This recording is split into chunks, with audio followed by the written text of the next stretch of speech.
దేవుని ఘనమైన నామమునకు స్తోత్రములు. ఈ వాగ్దానమును వింటున్న మీకందరికీ మన ప్రభువును ప్రియ రక్షకుడైన యేసుక్రీస్తు నామములో శుభములు, మా హృదయపూర్వకమైన వందనములు. ఈరోజు మీ కొరకైన దేవుని వాగ్దానము కీర్తనలు గ్రంథము 66వ కీర్తన 19వ చరణము. దేవుడు నా మనవి అంగీకరించి ఉన్నాడు. మంచి దేవుడైన యేసయ్య ఈ మంచి వాగ్దానమును నేడు మనందరి జీవితములలో నెరవేర్చునుగాక. ఆమేన్.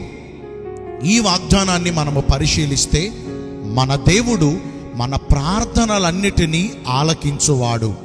ఆయన యొద్దకు వచ్చి ఆయనతో మనము చేసుకునిన మనవులన్నిటినీ ఆయన నిశ్చయంగా అంగీకరించి మన విజ్ఞాపన ధ్వనులను ఆలకించి మనము కోరినట్లుగా ఆయన మన జీవితాలలో కార్యములను సఫలపరుస్తారు.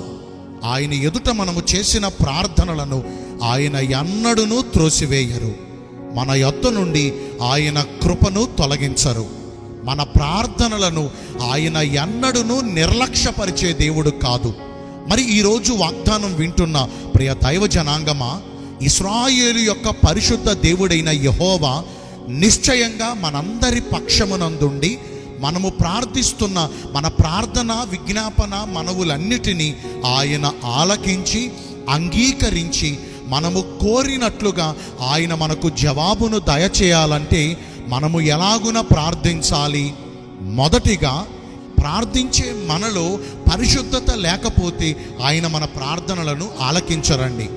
మన హృదయములలో మనము పాపమును లక్ష్యముంచిన ఎడల దేవుడు మన మనవిని వినకపోవును కదా. యెషయా గ్రంథము 1వ అధ్యాయము 14-15 వచనాలలో మనము చేతులు చాపునప్పుడు ఆయన మన చేతులను చూడక తన కన్నులు కప్పుకున్నారటండి.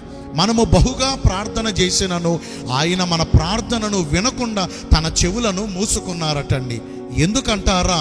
మన పాపములే మనకి మన దేవునికి అడ్డుగా నిలిచి ఉన్నాయి.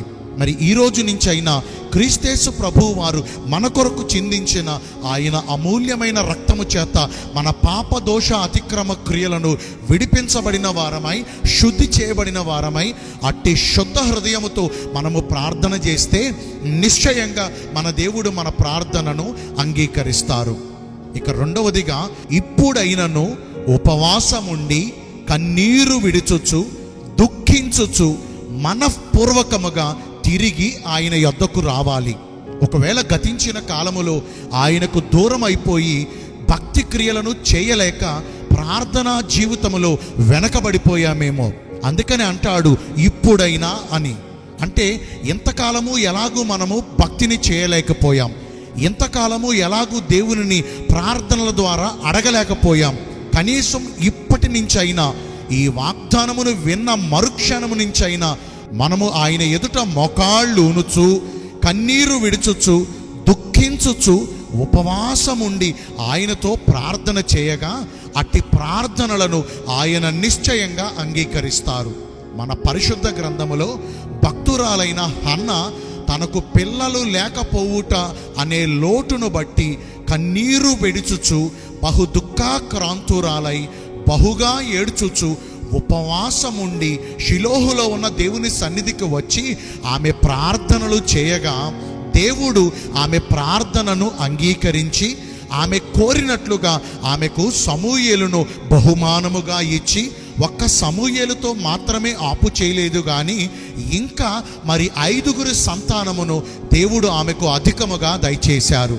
ఇంకా యోధా ప్రజలను పరిపాలించు రాజైన హిజ్కియా తాను చెడ్డ వార్తను విన్నప్పుడు అతడు ఉపవాసం ఉండి యెరూషలేము తట్టు తన ముఖమును ఎత్తుకుని అతడు బహుగా కన్నీళ్లు విడుచుచు యథార్థ హృదయుడై సత్యముతో ప్రవర్తించుచు సమస్తమును దేవునికి అనుకూలమైన క్రియలను జరిగించి తన దేవునికి ప్రార్థన చేయగా, అతని కన్నీరును చూచిన దేవుడు అతని ప్రార్థనను అంగీకరించి అతని యొద్దనున్న మరణమును తొలగించి తిరిగి మరలా 15 సంవత్సరముల ఆయుష్కాలమును రాజైన హిజ్కియాకు పొడిగించారు. ఇంకా నాయీను గ్రామమునకు చెందిన ఒక విధవరాలు తన యవ్వన కాలములో ఉన్న కుమారుడు చనిపోగా ఆమె కన్నీరు పెడుతూ యేసుక్రీస్తు ప్రభువు వారికి ఎదురుపడగా, ఆమె కన్నీరును చూచిన దేవుడు చనిపోయిన తన కుమారుని పాడిన ముట్టగా వాడు దిగ్గున లేచి నిలుచుండి సజీవుడుగా కూర్చున్నాడు. ఈ ఉపమానములో విన్న ప్రియ దైవ జనాంగమా, కన్నీరు పెట్టి చేసే ప్రార్థనకు ఎంత గొప్ప శక్తి ఉందో మనం చూశాం కదా. ఈ రోజున ఎన్నో సమస్యలతో సతమతమవుతున్నాము, ఎన్నో వ్యాధుల చేత బాధించబడుచున్నాము, ఎన్నో ఇబ్బందుల చేత నలిగిపోతూ ఉన్నాము. ఇప్పుడైనా మనము దేవుని ఎదుట మోకాళ్ళు పెట్టి కన్నీరు పెడుచు దుఃఖించుచు మనస్ఫూర్తిగా ఆయన ఎదుట మనం ప్రార్థన చేయగలిగితే, మన ఉపవాస ప్రార్థనను బట్టి ఆయన నిశ్చయంగా మన ప్రార్థనలన్నిటినీ అంగీకరించి మనకున్న దీనస్థితిలో నుండి ఆయన మనలను విడిపిస్తారు. మీ అందరి కొరకు ఒక చిన్న ప్రార్థన చేస్తాను. పరిశుద్ధుడును ప్రేమ కలిగిన మా ప్రియ పరలోకపు తండ్రివైన దేవా, మీ కృప కలిగిన బంగారు ఘన నామమును బట్టి నిండు మనసుతో కోట్ల కొలదిగా మీకు మా కృతజ్ఞతాస్తుతులు స్తోత్రములు వందనాలు చెల్లిస్తున్నాము. నిశ్చయంగా మీరు మా మనవులన్నిటినీ అంగీకరిస్తానని ఈరోజు వాగ్దానము ద్వారా సెలవిచ్చారు.